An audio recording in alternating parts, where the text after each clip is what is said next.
Teacher, what is the most cunning trap? The one with no walls and no guards. But how does it hold its victim? It is given what it craves, and that craving becomes both wall and guard. A person receives a tiny kingdom carved from their own dream and becomes its eternal, sleepless jailer.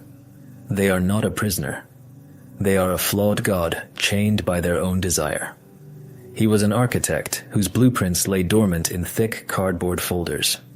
His cities of glass and light, his bridges, as slender as a taut bowstring, all remained mere lines on paper, ghosts of buildings never destined to take form.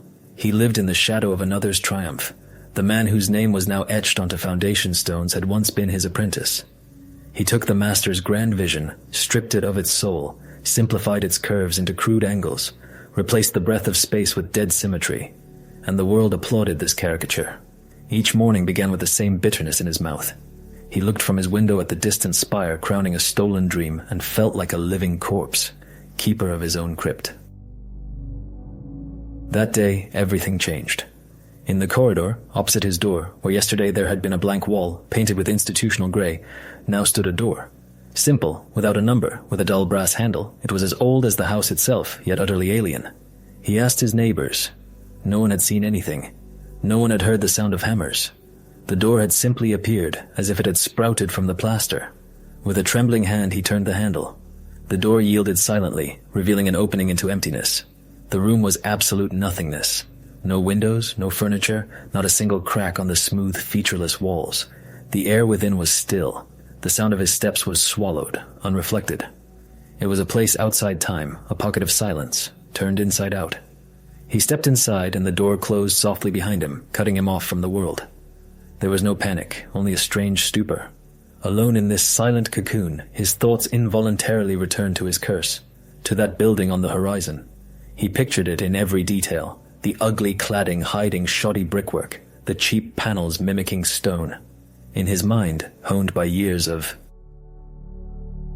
contemplation, an image emerged of a hairline crack, thin as a strand of hair, creeping across one of the facade's panels. Not destruction, no. Just a reproach. A tiny testament to an inner falsehood, now made visible. He thought about it for a long time, with all the passion of a wronged creator, until he felt an icy weariness. The next day, the city newspapers reported a strange incident. On the immaculate facade of the new city center, a long winding crack had appeared without any apparent reason. Engineers found no explanation, no seismic activity, no material defects. Just a fault line, as if drawn by an invisible chisel. He read these lines and his blood pounded in his temples with dull, heavy beats. It couldn't be a coincidence. It was an echo. That evening he stood before the door again. Now he went not out of curiosity but with intent. Inside the silent room, he closed his eyes and again summoned the building's image. But this time, he was not merely a spectator. He was the architect. He saw not the surface, but the building's skeleton. He found a load-bearing beam, one of hundreds, hidden deep within the concrete body. He didn't break it. He merely altered its essence. In his consciousness, the metal yielded, bending by the thickness of a sheet of paper, creating a stress no calculation could have predicted. It was a flawless sabotage, invisible to the eye, yet embedded in its very foundation, like a seed of decay. He did not desire catastrophe. He only wanted to trigger a mechanism of slow, inevitable self-exposure. Let the building itself prove to the world that it was a sham. A week later, his rival gave bewildered interviews. Strange things had begun to happen in the building. Doors stopped closing, internal stresses appeared in the glass, and the plumbing system developed inexplicable leaks. No one could find the cause, but everyone saw the effect. The perfect geometry began to unravel, like a bad dream. His name was no longer spoken with reverence. Now, a whisper of doubt could be heard. He felt no joy. Only a cold satisfaction, like the steel of his drafting tools. He wasn't seeking revenge. He was restoring justice. He was not a destroyer. He was the ultimate architect of this world. The one who could correct the errors of reality, inscribing into it the only true lines. Sitting in the silence of his apartment, he looked at his hands. These hands no longer needed paper. They were learning to draw directly on the fabric of existence. In a professional journal, he saw a design for a country house. The signature beneath the sketch belonged to his former apprentice. It was not a monumental monstrosity for the city, but something different.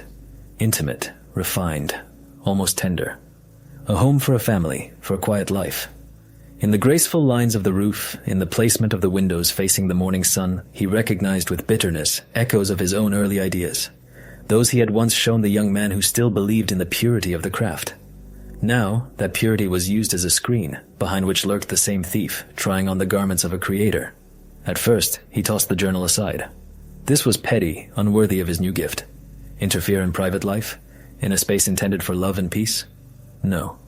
His domain was the great errors of the world, not small human dwellings. But the thought, once sown, took root and bore poisonous fruit. He saw this house in his dreams. He walked through its rooms, still smelling of fresh wood and paint. He saw a laughing child running across the lawn. He saw a woman, his enemy's wife, watering flowers on the terrace.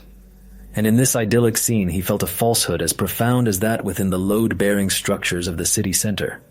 This house was built on a stolen foundation. Its happiness purchased at the cost of his, the master's, humiliation. Justice cannot be selective. It must be total, like the law of gravity. If a line is incorrect, it must be corrected, wherever it was drawn. On the facade of a skyscraper or on the wall of a child's bedroom. This self-justification was cold, flawless, and sharp as a scalpel. He entered the silent room, no longer as a judge, but as an executioner. This time he didn't seek defects. He created them. He envisioned the almost completed house, its perfect geometry, its precise balance. And he began his work. He did not break. He whispered. He wove into the very fabric of space the finest thread of error, invisible to any measuring instrument. He shifted the axis of the world by a hair's breadth, but only within those walls. Every right angle now harbored a lie of 1/100th of a degree. Negligible, yet eternal. Every perfectly flat floor surface acquired an imperceptible tilt, enough to make the subconscious stir with unease, unable to find a cause. He breathed doubt into the stone and into the glass, a barely perceptible distortion from which a gaze, sweeping across the landscape, would forever stumble. He created not a building but a perfect instrument of slow torture, a labyrinth for the mind, from which there was no escape because its walls stood in their rightful places. A month later, rumors reached him, at first fragmented, then increasingly persistent. His rival's family never moved into the new house. His wife, after several days spent there, was admitted to a clinic with nervous exhaustion. She complained of unbearable migraines, bouts of nausea, and a constant feeling that she was being watched from corners that seemed alive, that the space was pressing on her, trying to push her out. Doctors attributed everything to stress. The architect, her husband, in despair, checked every blueprint, every measurement, every line, again and again. He found nothing. The house was flawless, it was perfect. And this perfection was driving them mad. He sat in his apartment, and the silence no longer seemed salvific. It had become an accomplice. For the first time he felt not satisfaction, but something else. The emptiness of absolute power. He hadn't caused the woman pain. He was merely proving a theorem, and she happened to be in the path of the chalk drawing on the blackboard of existence. He had crossed a line beyond which humanity ends and a force begins, indifferent to what its millstones grind. The price was paid, but not by him. The transaction took place in silence, and the signature on it was written in another's pain. Soon he began to hear them. Not voices, lines. The incorrect angle of a window frame in the house opposite cried out to him about its crookedness. A crack in the asphalt pleaded for correction. An asymmetrical parked car was a dissonance that resonated as physical pain in the back of his head. The world outside his apartment turned into one continuous blueprint, riddled with amateurish errors, and every error demanded his attention, his intervention. His gift ceased to be a tool and became a sense organ, a new, unbearably precise eye that saw only imperfection. He no longer sought reasons to enter the silent room. Now he fled there, escaping the chaos of reality. Each foray into the void was a gulp of water for one dying of thirst. He would enter, close his eyes, and begin his work. He corrected the tilt of a street lamp on the other side of the street. He straightened a sagging fence hundreds of blocks away. He shifted the stream bed by a millimeter in the city park so that its curve attained ideal smoothness. He stopped eating. He almost stopped sleeping.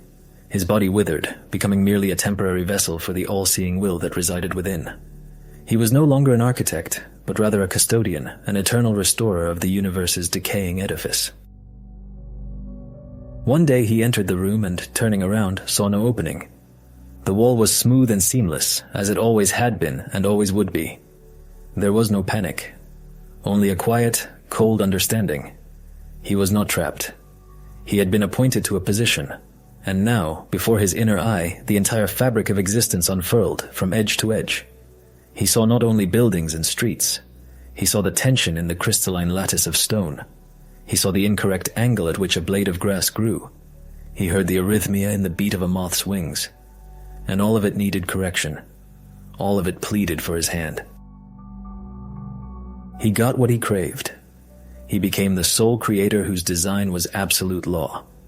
But his kingdom turned out to be not a world of grand structures, but an endless web of trivialities. He was a god condemned to eternally weed his garden. He straightened the trajectory of a dust mote in a sunbeam that no one would ever see. He corrected the asymmetry of a butterfly's wings, destined to live but a single day. He tirelessly labored over a blueprint that would never be finished, because every second myriads of new imperfections appeared within it. This was his kingdom, his drafting board. His eternity, and his wall, and his guard, was perfection itself. Teacher, then what was the price? There was no price. The gift itself was the payment. He was given a chisel capable of correcting any line in creation.